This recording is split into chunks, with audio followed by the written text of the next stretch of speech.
पौराणिक कथा के अनुसार प्राचीन काल में सतयुग के समय से महिष्मती नाम की एक नगरी में इंद्रसेन नाम का एक प्रतापी राजा धर्म पूर्वक अपनी प्रजा का पालन करते हुए शासन करता था।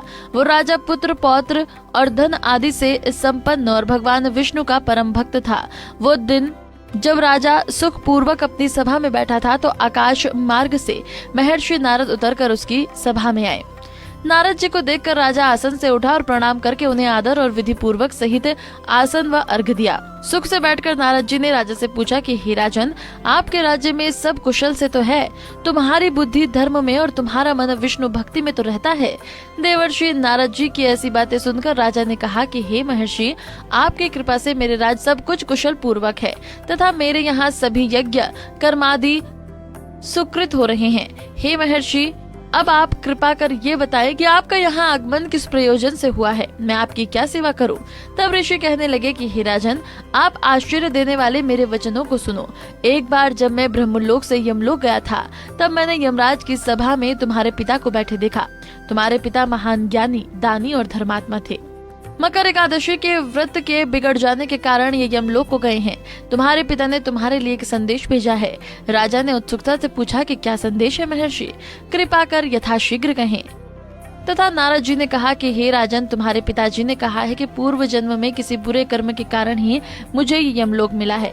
यदि मेरा पुत्र अश्विन माह के कृष्ण पक्ष इंद्रा एकादशी का व्रत करे तो उस व्रत के फल को मुझे दे दे तो मेरी मुक्ति हो जाएगी। मुझे भी इस लोक से मुक्त मिलकर स्वर्गलोक की प्राप्ति होगी। इतना सुनकर राजा ने अपने पिता के यमलोक में पड़े होने की बात सुनकर महान दुख हुआ और उन्होंने नारद से कहा कि हे नारद जी, ये तो बड़े दुख का समाचार है कि मेरे पिता यमलोक में पड़े हैं। मैं उनकी मुक्ति का उपाय अवश्य करूंगा। आप मुझे इंद्रा एकादशी व्रत का विधान बताने की कृपा करें। नारद जी कहने लगे कि अश्विन माह के कृष्ण पक्ष की दशमी के दिन प्रातः काल श्रद्धा पूर्वक स्नान आदि से निर्वित होकर पुनः दोपहर को नदी आदि में जाकर स्नान करें, फिर श्रद्धा पूर्वक पितरों का श्राद्ध करें और एक बार भोजन करें। प्रातः काल होने पर एकादशी के दिन दातून आदि करके स्नान करें, फिर व्रत के नियमों को भक्ति पूर्वक ग्रहण करता हुआ प्रतिज्ञा करें कि मैं आज संपूर्ण भोगों का त्याग कर एकादशी का व्रत करूंगा। इस प्रकार नियम पूर्वक भगवान विष्णु के स्वरूप शालिग्राम की मूर्ति के आगे विधि पूर्वक श्राद्ध करके योग्य ब्राह्मणों को फलाहार का भोजन कराएं और दक्षिणा दे।